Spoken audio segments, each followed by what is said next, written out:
estamos quase chegando ao final de nossa viagem. A Bíblia nos apresentou grandes verdades que já estão fazendo a diferença em nossas vidas. Mas ainda falta entendermos algumas verdades bíblicas, especialmente as verdades sobre a vida eterna ao lado de Jesus.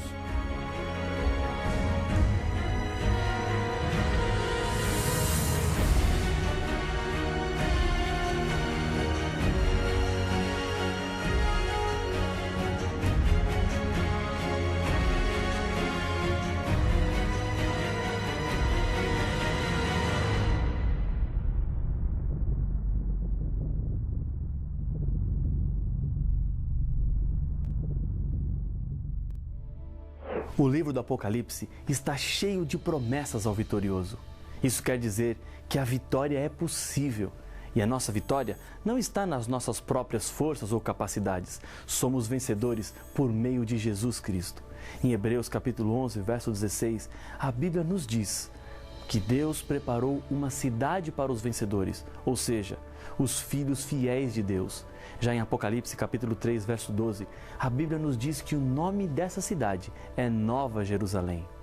A cidade descerá dos céus ao fim dos 1000 anos, em que os salvos estarão com Jesus no céu, participando do juízo de comprovação, e os perdidos estarão mortos sobre a terra. O diabo estará em uma prisão, pois não haverá quem tentar.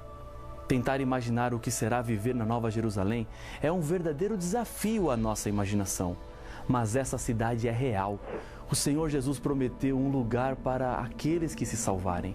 Na casa de meu Pai há muitas moradas. Se assim não fora, eu vou-lo teria dito, pois vou preparar-vos lugar. João, capítulo 14 e o verso 2. Paulo, falando sobre as coisas que Deus tem preparado para os seus filhos, apresenta um texto usado pelo profeta Isaías, que diz: nem olhos viram, nem ouvidos ouviram, nem jamais penetrou em coração humano o que Deus tem preparado para aqueles que o amam. 1 Coríntios capítulo 2, verso 9. O livro do Apocalipse descreve a cidade, inclusive o seu tamanho. Segundo Apocalipse capítulo 21, verso 16, a cidade tem 12.000 estádios de comprimento. Cada estádio tem cerca de 180 metros, o que daria 2.160 quilômetros de comprimento. Em Apocalipse capítulo 21, verso 27, temos a garantia de que na Nova Jerusalém estaremos rodeados de paz e segurança, onde nela nunca jamais penetrará coisa alguma contaminada, nem o que pratica abominação e mentira, mas somente os inscritos no livro da vida do Cordeiro. Por isso, nem todas as pessoas poderão entrar nessa cidade. A Bíblia apresenta: e se alguém não foi achado inscrito no livro da vida, esse foi lançado para dentro do lago de fogo. Apocalipse capítulo 20, verso 15. Existem algumas características dos perdidos demonstradas na Bíblia, como por exemplo em Apocalipse capítulo 21, verso 8, que apresenta: quanto, porém, aos covardes, aos incrédulos, aos abomináveis, aos assassinos, aos impuros, aos feiticeiros, aos idólatras e a todos os mentirosos. Isso significa que estarão perdidos todos os que não renunciaram ao pecado em suas diferentes formas. É preciso escolher abandonar o mal.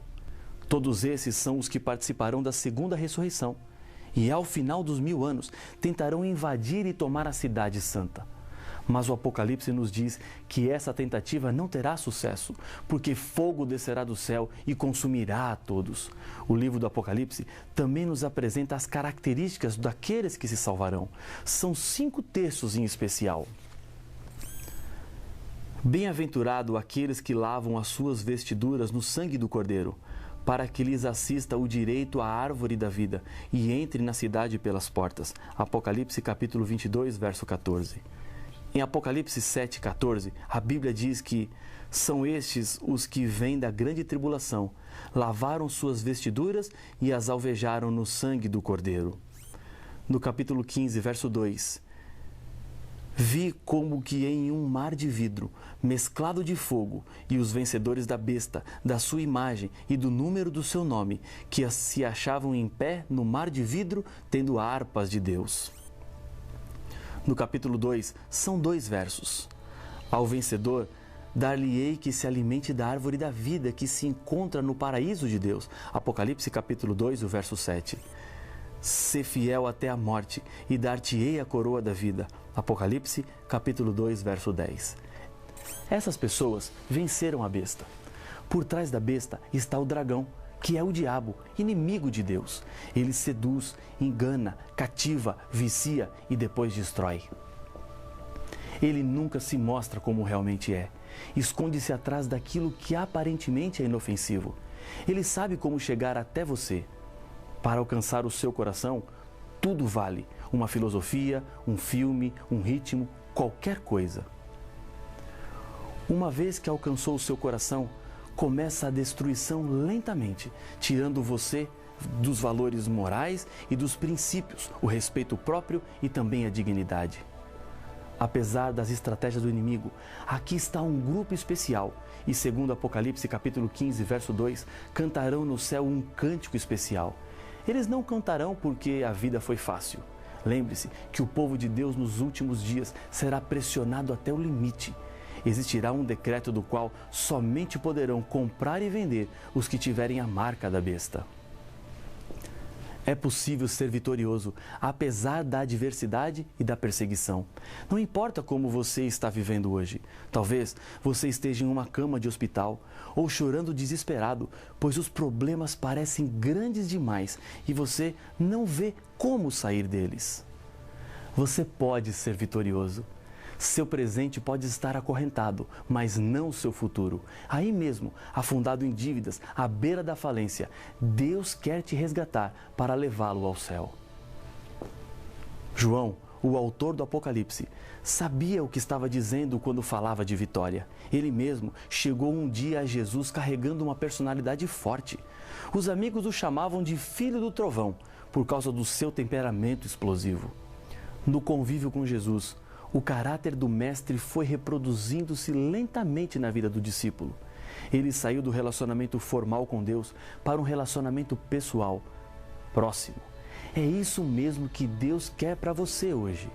Alguns acreditam que a conversão a Deus deve ser lenta, mas isso é um engano. A conversão não precisa ser lenta, a menos que apresentemos resistência ao trabalho do Espírito Santo.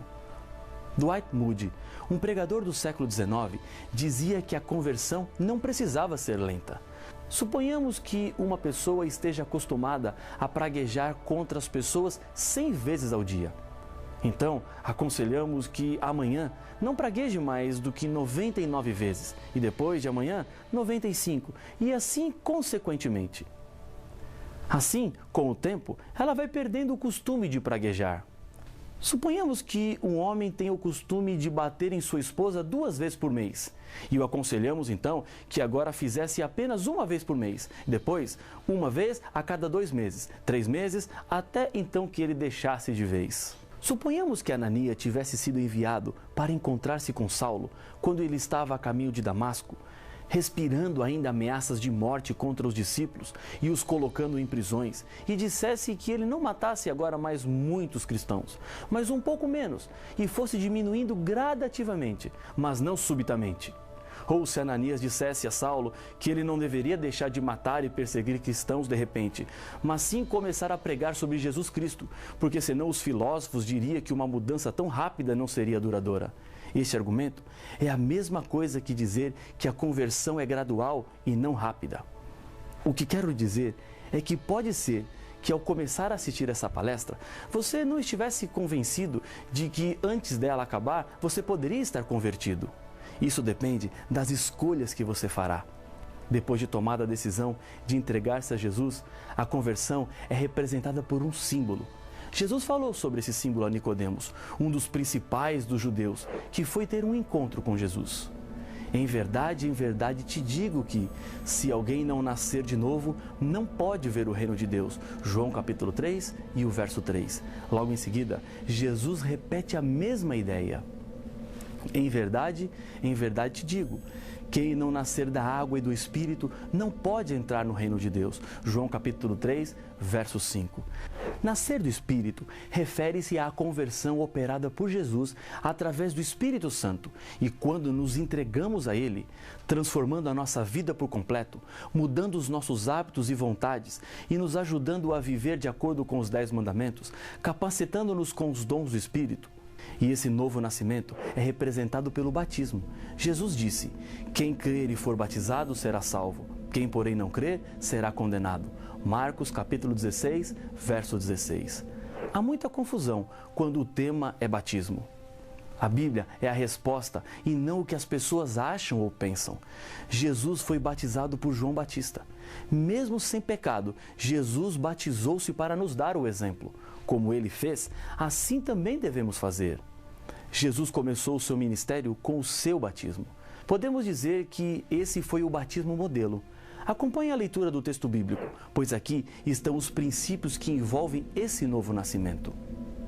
Por esse tempo, dirigiu-se Jesus da Galiléia para o Jordão, a fim de que João o batizasse. Ele, porém, o dissuadia, dizendo: eu é que preciso ser batizado por ti, e tu vens a mim? Mas Jesus lhe respondeu: deixa por enquanto, porque assim nos convém cumprir toda a justiça. Então, ele o admitiu. Batizado Jesus, saiu logo da água, e eis que se lhe abriram os céus, e viu o Espírito de Deus descendo como pomba, vindo sobre ele. E eis uma voz dos céus que dizia: este é o meu Filho amado, em quem me comprazo. Mateus capítulo 3, versos 13 a 17. O primeiro ponto a ser ressaltado é que Jesus foi para o Jordão para ser batizado. Em outras palavras, batismo envolve decisão pessoal. Só pode ser batizado quem quer ser batizado. Pode um bebê escolher ou decidir-se pelo batismo? Então, ele só poderá ser batizado no dia em que tiver condições de decidir-se. Outra consideração importante é que Jesus foi batizado no Jordão por uma razão. Ora, João estava também batizando em Enom, perto de Salim, porque havia ali muitas águas, e para lá concorria o povo, e era batizado. João capítulo 3, verso 23. Batismo é uma palavra grega que significa mergulhar. Os gregos usavam essa palavra para tingir roupas. Isso quer dizer que não é possível batizar uma pessoa sem que ela seja mergulhada na água. Existe o chamado batismo por aspersão, onde se joga apenas um pouco de água sobre a cabeça da pessoa. João não jogava água sobre as pessoas, mas levava onde havia muita água, e elas eram mergulhadas.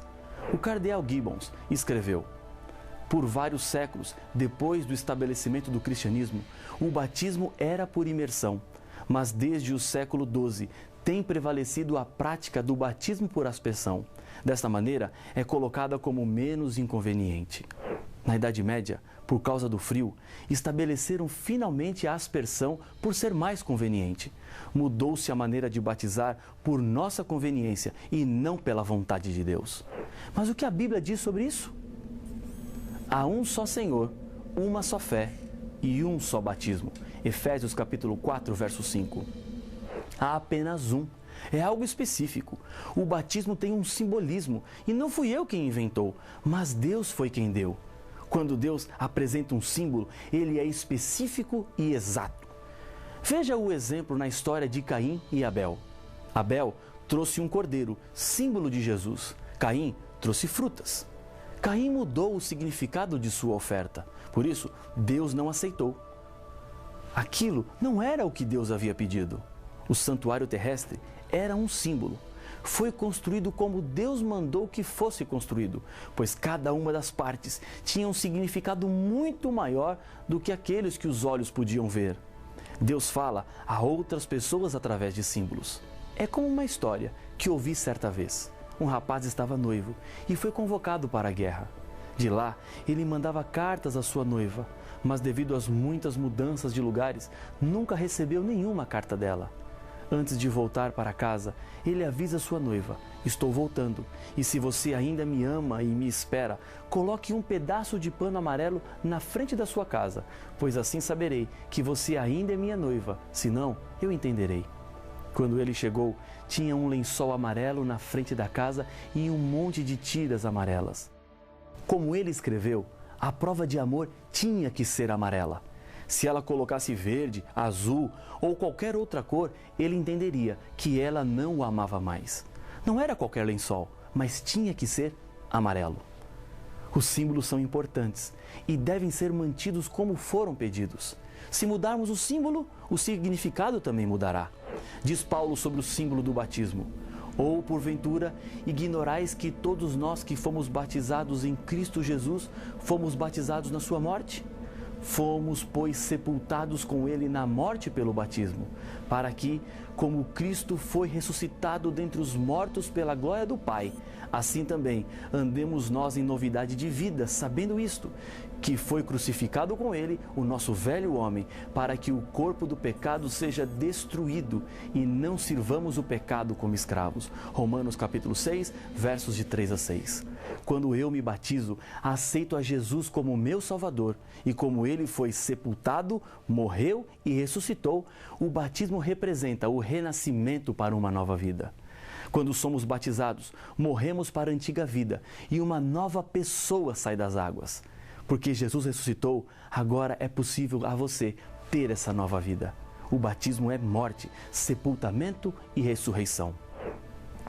Porque todos quantos fostes batizados em Cristo, de Cristo vos revestistes. Gálatas capítulo 3, verso 27. Quando somos batizados, passamos a ser chamados de cristãos. Quando pedi a minha esposa em casamento e ela aceitou, fiquei muito feliz. Mas se eu dissesse a ela, vamos nos casar, mas tem que ser em secreto, ninguém pode saber, você se casaria em secreto? Claro que não. Da mesma maneira, o batismo também é uma confissão pública. É a demonstração de que quero viver ao lado de Jesus. Portanto, todo aquele que me confessar diante dos homens, também eu o confessarei diante de meu Pai, que estás nos céus. Mateus capítulo 10, verso 32. Existem 3 condições para uma pessoa ser batizada. Primeira condição, arrependimento. Acompanhe o texto bíblico.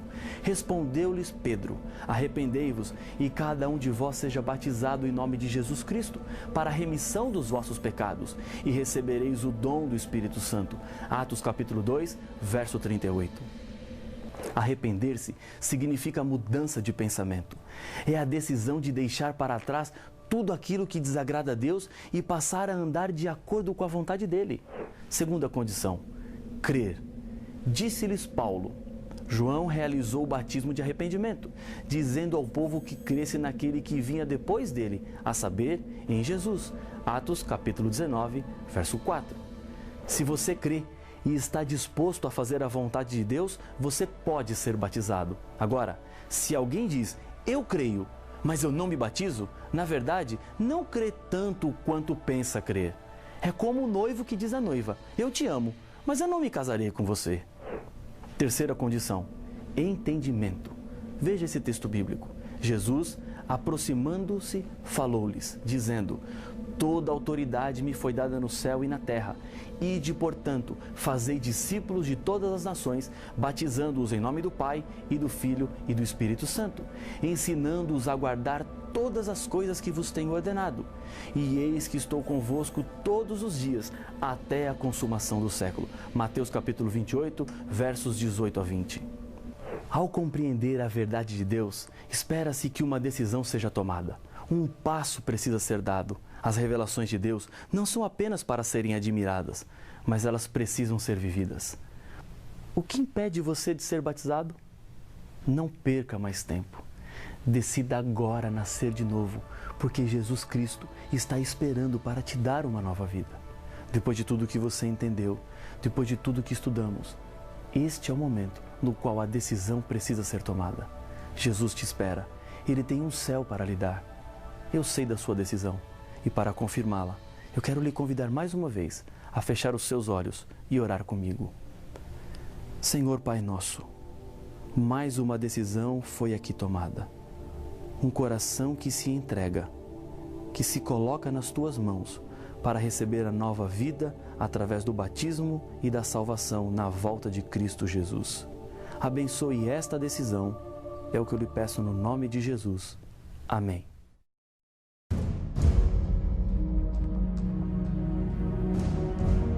A Bíblia nos mostra que diante deste conflito não existe território neutro. Ou estamos com Deus e sua verdade, ou estamos do lado do inimigo. O diabo tem feito de tudo para levar as pessoas a adorarem qualquer coisa, menos Deus.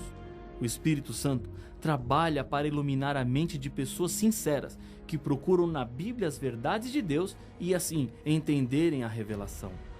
Mas que artimanhas mais o diabo poderia inventar para tentar nos separar do amor de Deus? E como o Espírito Santo pode nos ajudar na nossa caminhada rumo à vida eterna? Todas estas respostas você encontra no próximo episódio de Apocalipse, o Fim Revelado.